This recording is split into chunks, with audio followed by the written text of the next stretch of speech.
Good afternoon, everybody. Happy Monday to you. April 7th, 2025. Hey, you made it to Monday afternoon. How exciting. We didn't think we could do this, right? Well, here are all the stories I have for you for your rush hour ride home. Let's get you home safe. I've got Firefest 2.0 updates. The private text messages have been revealed that show a little backstabbing possibly by the Mexican government. A2 Mexico, A2. And after that, possible good news with Katie Thurston, former Bachelorette, and her stage 4 cancer diagnosis. I'll share, fingers crossed, what might be a good story. And then Lindsay spills the tea about her relationship with her former husband, Bryan, what she has to say about the criticisms of double standards regarding alimony. It'll be very interesting. But a big story, we have Blake Lively apologizing to Taylor Swift. I'll share the news that went out this weekend, which shows a possible rekindling between the two of them. And then Bill Burr rants on billionaires. It's one of the best Bill Burrs you'll ever see is when Bill Burr rants on billionaires. Dude, I don't get it. Weren't they happy enough? What do they care? They're rich, Okay, so we'll have that. And then more conversations about the stock market as it plummets or doesn't it? It keeps going in all directions. So we'll sift through that here. It's only Monday, folks. All these stories and more happening right now on The Rush. Well, you know me, I like to start off with good news, and there is no better news than the story we have right now. A breaking news story. A member of our audience, she's been with us for years. Her name is Jen. She has given birth to a beautiful baby girl at only 4 pounds, 13 ounces. We've been following Jen's journey for years, as actually I wrote roast jokes for her wedding. She's been a member of our community for a long time, and she's had some complications with the pregnancy, and we've been sort of waiting at the edge of our seats for a healthy birth, and they actually go home today. After a Friday night delivery, they get to go home today. You know what's actually funny about this is Jen's in Canada, so she's, been in and out of the hospital system. We gave birth 11 months ago. My wife did. I helped catch it. I caught the kid. I caught it. There was a lot of olive oil. It was very slippery. I caught the kid. But we actually are getting the bill in the mail this week, and I'm not looking forward to it because it's expensive to have a kid in the United States. But either way, Jen over there in Canada is, we're very happy for you. So if anyone in our community wants to help Jen out by getting her some extra diapers, boy, you could always use an extra pair of diapers. I've got her registry. I'm going to put a link in the description below. We appreciate anyone who wants to be so generous to help out members of our community. Congrats to Jen, her husband, and her beautiful baby girl. We'll have updates as they come. But we're growing our listenership organically, one baby at a time. This is your chance out there, folks. Go make some babies. That's one way to get new reviews. All right. Well, no babies will be made at Firefest 2.0 as of right now. Adios, Mexico. Porque you screwed us. There's some Spanglish for you.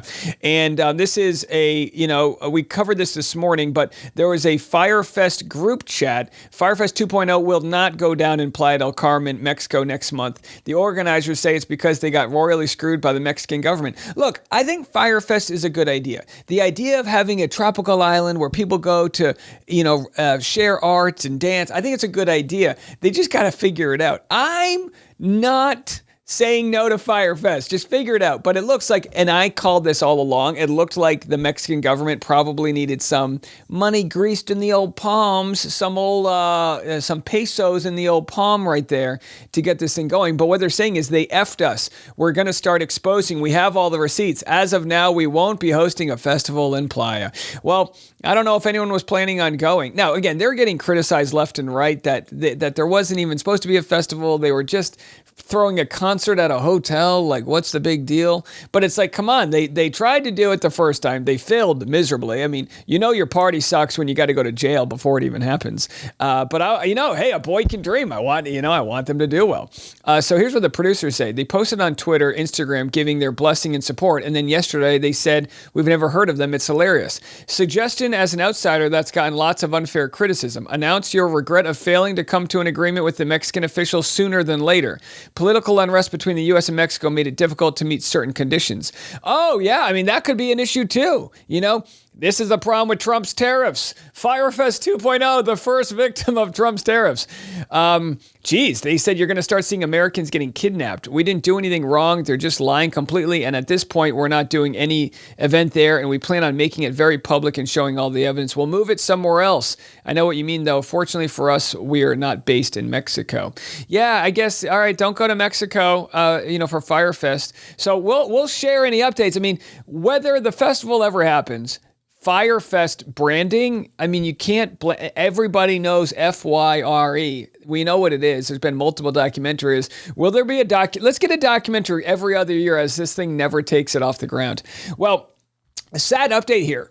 The Russell Brand story. Warner Brothers is offering Arthur outtakes in Assault Case. Now, Arthur is a movie that Russell Brand did. Here's where it gets interesting. I did background work on Arthur, and I can tell you, Russell Brand claims that he was sober when he filmed this, and I believe he was. I don't know why he would lie about it, but it was very odd. He would walk around with a bottle of alcohol, and he would smell it before every scene. And I think that was his way, I couldn't speak for him, of getting that alcoholic energy, that nostalgic energy. I mean, like sometimes, this might sound stupid, but sometimes I'll spray cologne and put cologne on while I film, and I'm the only one in the room, but I like the smell of it. It makes me feel like I'm, I don't know, going out and not just in my pajamas. So I can't speak for Russell Brand here, and I'm certainly not defending him, but there are allegations from what he did behind the scenes on this set, and now WB, Warner Brothers, is saying, we'll show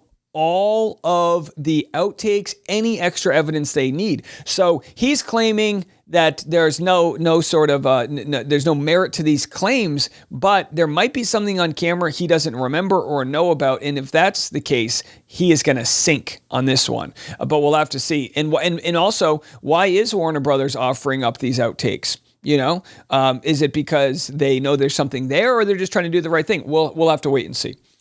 And another story I haven't covered yet, because I've been a little weary of covering some of these individual stories that get really picked up by culture war issues. It's a tragic story. Carmelo Anthony is a track meet murder suspect, and he's getting thousands of dollars in donations. I don't want to get into the whole story right now, but he is accused of stabbing a white guy in the heart, or whatever, seemingly near the heart, and killing him at a track meet. Now, it's pretty much known that he's the one who did this, but what he's saying is it was in self-defense. And again, it's a really tragic story, to say the least. I don't know all of the details. I wasn't there. I'm letting the court system play out, but he's accused of stabbing and killing a fellow teenager at a track meet last week, and his family continues to defend him. A Give, Send, Go set up for the boy's close relatives garnered, as of Monday, $155,000. They say he was not the aggressor. Either way, look, I don't understand in any circumstance where you're fighting, even if it's a fist fight where you would need to get out a knife. That is a deadly weapon. But again, I'm sure there's plenty of witnesses and it's going to be worked out. So I'm not taking the bait on this, what some are making it to be a cultural war issue where it's a black guy versus a white guy and this and that. It's like, if he's guilty, I hope that he gets the commensurate sort of punishment for that.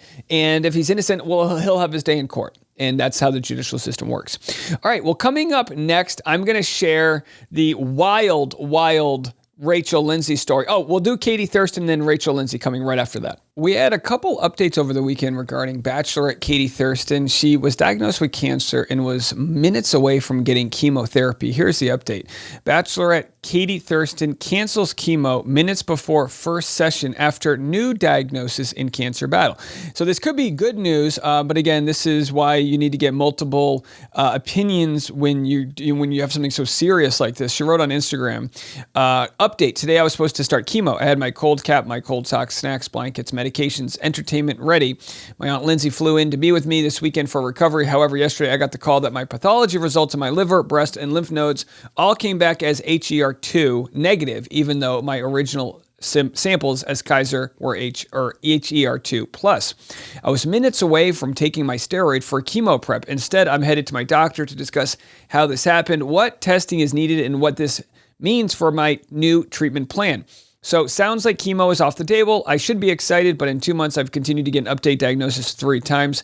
I think thoroughness in getting a second medical opinion has been instrumental in my early cancer stage journey. Yeah, I mean, look, again, this is so great to be sharing these updates for the awareness for others to make sure that you're getting multiple opinions and also taking care of things if you have some intuition that something might not be right. In our country, we lose 60,000 people a year to preventable reasons because they don't go get checkups, and it's expensive. And I understand that the whole system's messed up. That's why I've been preaching for a complete overhaul of our system so that we all can be covered and not, only those that can afford to get a second opinion. But we really wish Katie the best here. All right. Well, in other news, we've been covering Bachelorette Rachel Lindsay. I'm going to share this story and then another Bachelorette story, and then we'll jump over to Blake Lively. Blake Lively, could she be the next Bachelorette? Well, we'll see how her and Ryan Reynolds shape up in their lawsuit. Maybe she'll need the paycheck. Who knows? But here's the conversation about alimony. So this is the idea. Her and her partner, Bryan Abasolo, never had any kids. They were married. She made a lot more money than him, and the judge awarded Bryan half of their communal earnings during their marriage, right? That's what the fair thing is in California. Folks have criticized Rachel Lindsay as an attorney for not getting a prenup, but here's her response. I'm going to play it for you on the Higher Learning podcast. I'm not going to say it offends me because it doesn't hit me that hard, but it's just annoying to hear so many people have an opinion on my particular situation because they're comparing it to somebody else who's been subjected to alimony. One of the things that I want to say about my situation is I'm truly tired of the narrative of, well, he's deserving of the money because he picked up and sacrificed his career for her. I'm just going to say this, and I'm going to say this once. Not true. And before I even get into the detail of it, also, marriage, partnership, relationships are also about sacrifice and compromise. Some people give a little here, some people give a little there. It's a back and forth. It's not all about one person. You have conversations, you work it out. By the way, that's the case for paying him alimony, right? That it's not about one person versus the other. If you think of a marriage as a business, one side of the business might make more money than the other. Like maybe the person who brings in the sales makes more money, but then the marketing person's the guy who got the lead that led to the sale. My point being is that if you're married to somebody and you don't have a prenuptial agreement, any money that is made during that marriage gets divvied up. That's just how the lemonade stand works. That's business 101. And she's allowed to be upset by that. But I think it's really just people being practical, saying, look, receipts or no receipts. This is the guy you got married to. And did you get conned? I don't think so. But what she's saying is no one knows the full story about who moved for who, which might be true. But even if he moved once across the country and his business in Florida couldn't be transferred to California, like let's say he's not able to make as much money as he thought he would, that just one time is enough where you go, look, I took the leap to move to the West Coast. It didn't pan out for me. So if it doesn't pan out for him, but it does pan out for her, is he supposed to be the one living on food stamps and she's supposed to be the one thriving? Some say maybe, but I think there's a little bit of a double standard there. Make decisions together. In my situation, my ex did not move 3 times for me. I want to say this one more time. Even if it's my once. ex did not move 3 times for me. We moved to Dallas because he quit his job as soon as he won the show, and I did not. So that was the only option because I was still employed. That's one move. Nobody takes into consideration that I left my legal job in Dallas and moved to Miami with no job. Nobody considers that. Yeah, but here's the point. And again, I understand what she's saying, but you were the Bachelorette. You had close to 1 million Instagram followers. You were going to make a lot of money post-show, whether you were a lawyer or not. That doesn't necessarily translate to being a chiropractor. I'm not here pimping for Bryan. I'm just saying, yeah, I mean, you're the confirmation bias. You're on the right side of history financially. So it seems like he's the slouch. And maybe he is. We don't know. But again, I don't think there's any sort of I think it'll be very hard for her to convince people to have sympathy for her when she's making $60,000 a month. Then we moved to LA, and that was a we decision. I think if you followed the journey, you knew that I wasn't the only one who wanted to be in Hollywood. And that's all I'm going to say about that. I have an issue with people who take advantage of the system.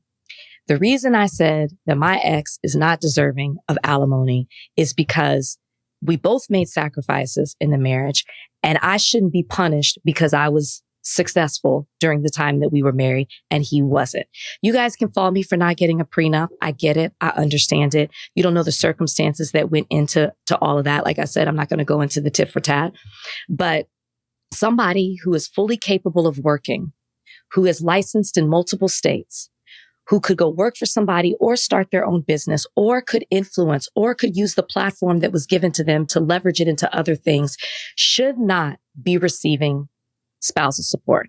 And I think the bigger conversation isn't the what, it's that they can take advantage of an archaic system that was created for a specific reason and is now being used by people for the wrong reason. Not every time, but there are people who take advantage of the system, which is my case. All right, so she's saying he's taking advantage of the system, and maybe, but it's not like, I mean, it's not like he does have a business. It's just not profitable to the point where it's self-sustainable, according to what the court documents say. So again, don't get mad at me. I'm just agreeing with the judge that, hey, what's fair is fair. And you might think someone's taking advantage of it, but the system's there in place to protect people from one party in the relationship making a ton of money and the other person being left out. And again, that's just what you sign up for. And, within a year, it'll be done with and she'll have paid that money off and she can continue to thrive and he can, try to keep his business going. So I no personal matter in it on my end. I just, I saw Bryan Abasolo. I went to his practice. He's got a lot of expensive equipment and he's probably got trying to build a clientele list, and it's got to be kind of hard. And, you see people that come off the show. In fact, we'll get to one, Bachelorette Gabby. You see people come off the show that make a ton of money after the show. And then people like Bachelor Clayton, who didn't make money. He had to become a realtor and put together a fitness community so he could make money in different ways. So when I cover Bachelorette Gabby, it's not a gender issue for me, but when I cover someone who found that success like Bachelorette Gabby did, trashing a guy like Clayton, who only had hell come after him after being on the show, I go, this is a little interesting. And then some of the comments, oh, but Clayton treated her bad on the show, so she can say whatever she wants. Men call their exes psycho all the time. She can call him a toe and a cringy dancer. I just call that's just bullshit. That's bullshit. If this was the other way around with Gabby speaking, we're done talking about the Rachel Lindsay stuff, but with Gabby, if this was the other way around where he was making fun of her looks and the things that brought her joy after she spent several years, trying to get mental health advocacy out there while dealing with frivolous lawsuits, we would be canceling Clayton in 2 seconds. But because Gabby's kind of funny, people are like, okay, fine, go ahead and do it. And I'm just calling bullshit on that. That's all. I'm X's and O's. Bullshit. That's not fair. Period. But anyhow, that's your update. And that's what you'll see on my TikTok is a lot of people defending her versus my Instagram, a lot of people defending him because they know, dude, the guy's been a stand-up dude. He didn't deserve any of this. He tried his best. Sure. Did he do a bad job on the show? Yeah, he was a sucker. He told multiple women he loved them and he banged them in the fantasy suites. Oh, guilty as charged. You know what I mean? That doesn't give someone 3 years later the right to just trash a guy and not have the repercussions of an audience going, hey, that's kind of messed up, Gabby. Just my thoughts, folks. Just my thoughts. Sorry if, I'm just trying to be fair down the middle. Well, speaking of being fair, coming up next, Taylor Swift may have forgiven Blake Lively. Let's get to that. Well, it looks like Khaleesi's dragons are returning home. Taylor Swift is talking to Blake Lively again as actress apologizes amid singer being dragged into the Justin Baldoni scandal. Now, obviously, Blake Lively's going to apologize to Taylor Swift. Is this even news? Well, you guys know anything involving Taylor Swift, if there's a clip, a soundbite, or a quote, we're going to discuss. Well, this is the update we got over the weekend.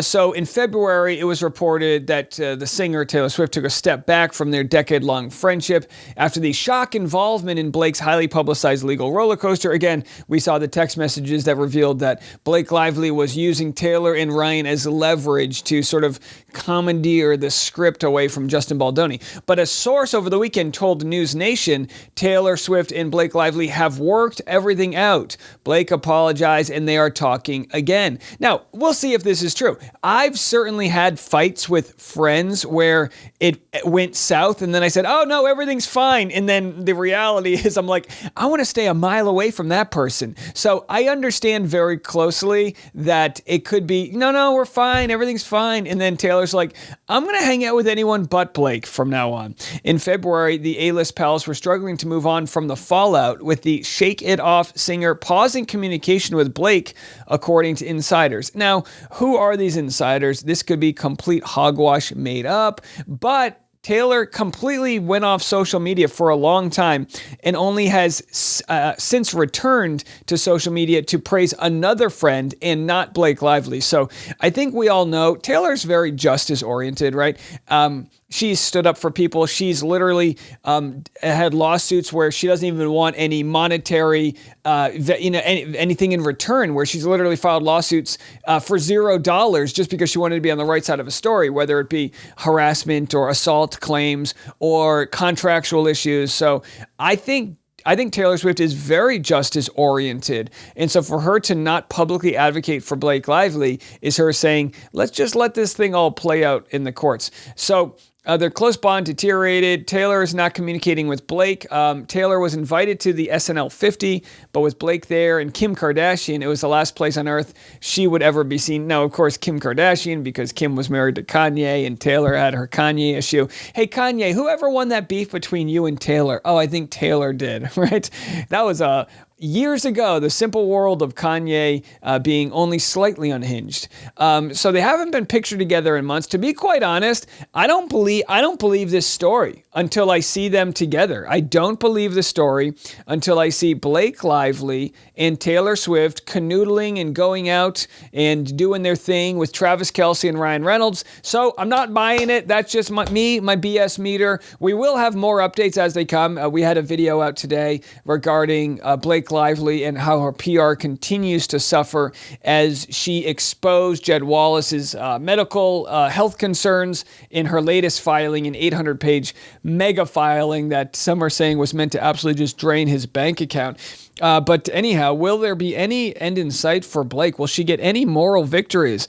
And again, actions speak louder than words. So if Blake and Taylor are back as friends, pictures or I don't believe it. You know, comedy's all about speaking truth to power. Sure, you got to be funny, but you got to punch in a direction that knocks down the privileged and the elite a bit. That's what it's all about, right? The court jester poking at the king. Well, here's Bill Burr, the strongest he's ever been, taking down the billionaires on Good Morning America. Listen to this. I can't understand having $1 billion and then just being mean to people or being upset with the country. It's like, I kind of think it's working for you. You got $1 billion. Like, what is the problem? Like, how much better does it have to get for you? Yeah, so I can't understand. And by the way, this is my ethos when it comes to like what I support in comedy. I think Bill Burr does it so great, right? He makes fun of cultural issues, but when it comes down to like the stats, the economy, he's just calling out BS. And so much so that there's a lot of people on the right that think he's paid for by the left. Like there's some dark money they paid him to come out against it, as if Bill's not allowed to see bullshit and call it out in real time, right? So he looks at Elon Musk and he goes, don't you have enough? You need to go spend all this money in the election so that you can kind of get all these back-end deals for your company and get deregulation and try to buy Supreme Court justices so you don't lose lawsuits. It's like, don't you have enough? Isn't it enough? And speaking of billionaires, I mean, the best thing that ever happened to billionaires is when their ex-wives start donating all of their money, right? Look at this winky little bald guy right here. Okay, I shouldn't make fun of his looks. I already said I wasn't going to, make fun. But again, at least I'm making fun of a billionaire's looks, right? Mackenzie Scott has given away $19 billion since divorce from Jeff Bezos 6 years ago. My whole point is this. I don't think either of them should be worth so much money that they can give away $19 billion of it. I just don't think that's the world we should live in. I'm not saying the government's good at what they do, right? We get taxed a lot, and it doesn't always go to what we want. So much of it goes to foreign wars and blowing up people in the name of justice and safety. I think it's all BS, right?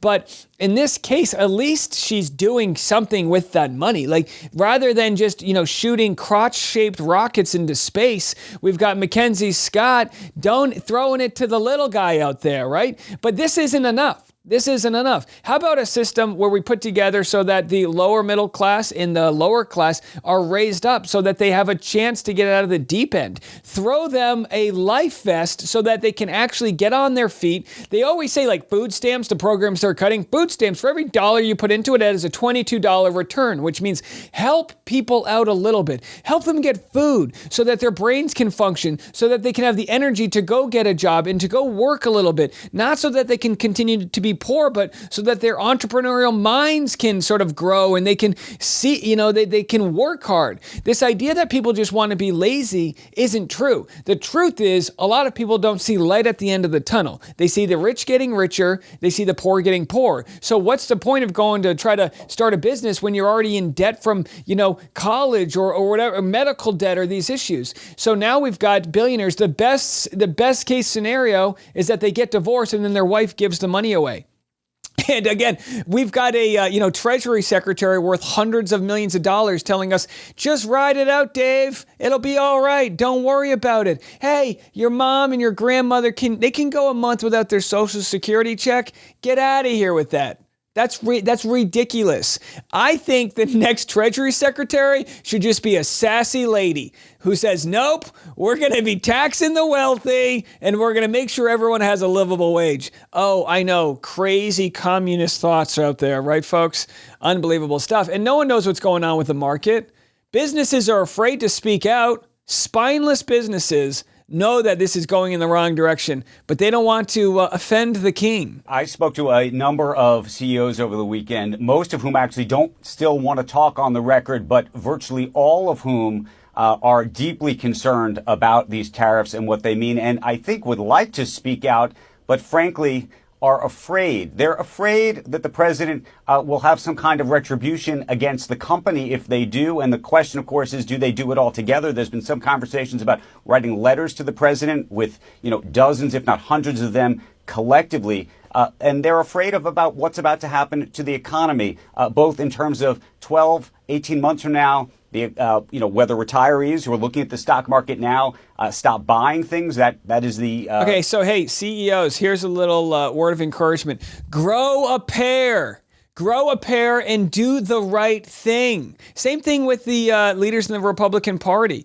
Everyone privately is saying what's going on is terrible for the economy. It's going to take decades to recover from if we do all this. And yet everyone's afraid that they're going to have daddy scold them if they do or say the wrong thing. Do the right thing. Period.